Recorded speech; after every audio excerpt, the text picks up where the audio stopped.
If you want to shorten your decision-making time, feel more confident when you do decide, and stop second guessing yourself, this video is for you. If you're trying to decide anything between how to make more money, how to spend your time, or increasing your impact as an entrepreneur, getting stuck in indecision is literally the worst feeling in the world.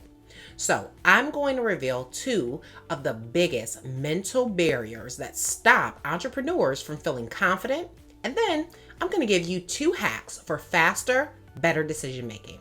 So I remember when I was offered an executive director position in California. I spent months in indecision, going back and forth like a pendulum, stomach in knots, just could not decide between a yes or a no, literally torturing myself. Until finally, I decided not to take it. And I'll be honest, I felt more relief from just making the decision than even the why at the end of the day. And then as an entrepreneur, of course, now I face all kinds of decisions every day. And when I first started, while I was working at a job that I hated, I had more questions than I could even count, right? Like, how will I grow? How much should I invest? Am I spending my time right? Can I afford this? Can I even sustain this? And I'm sure I'm not alone. So the thing about it is, at the end of this video, if you stick around, I'll tell you exactly what I figured out about decision making, how it helped me to 3x my income and totally collapse time so that I actually had more hours in the day. But first, let's talk about the 2 barriers that hold your confidence hostage and what you should do about it. Barrier number 1, confidence takes time to build. I'm sure you've heard this before. But the thing is, confidence is a feeling that comes from when you believe in an outcome. When you have a process like the manifest model that I teach, you can apply it to any situation, whether it's new to you or not. You can feel confident in your ability to create predictable outcomes. That's a key. When you treat confidence like something that requires time to build, you're treating it more like a result that you build as opposed to the internal feeling that moves you. Confidence is a feeling, not a result. And a feeling is the product of the thoughts and the narratives that you believe about yourself and the world, whereas a result is a direct product of the actions that you take.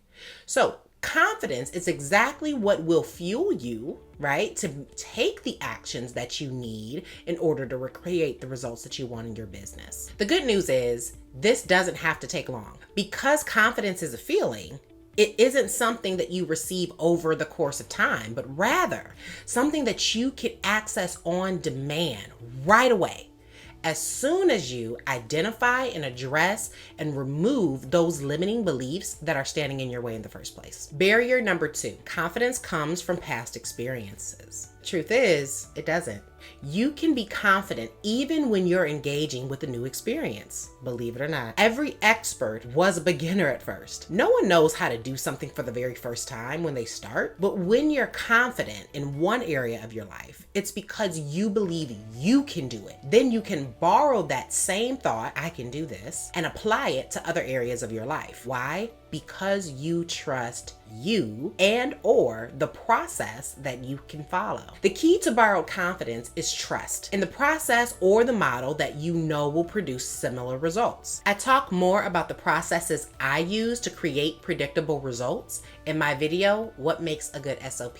The point is, confidence doesn't come from past experiences. It comes from a trusted process that you can apply to any experience, whether it's new or old. So you want to make decisions faster and better. Here's the 2 hacks for that. Number 1, unlock your thought by simply writing it down. This is so simple and likely overrated, but it works. Don't not do a thing because you heard it before and assume it doesn't work. Why?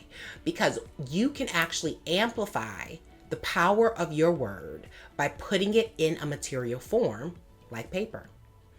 All words are vibrations and have creative power. When you write it, it becomes more visible to the eye, and therefore it means you can perceive it. And when you can perceive a thing, you can put meaning to that. The faster you can get into this process, the faster you can sort through the decision that needs to be made. Here's some example questions you can ask yourself when making a decision. What's the worst that can happen? What's the best that can happen? What does each require from me? How can I solve it? And just write it down. Don't hold any bars. Number 2, plan ahead. Okay, listen, for all of my people who like to wing it, it's actually a lot easier to train your brain to think ahead than it is to train your brain to respond to chaos, believe it or not. Most people live their lives in reaction mode, only responding to what they think is happening to them. Instead, start to be more proactive with your decision making. Change is constant. Anticipate change and you'll stop being so surprised when it happens to you. Also, you think more clearly and with your best interest in mind when you use your frontal lobe, that part of your brain for future thinking. A lot of people underestimate planning as an actual tactic of execution, but it is, and it's a really effective one.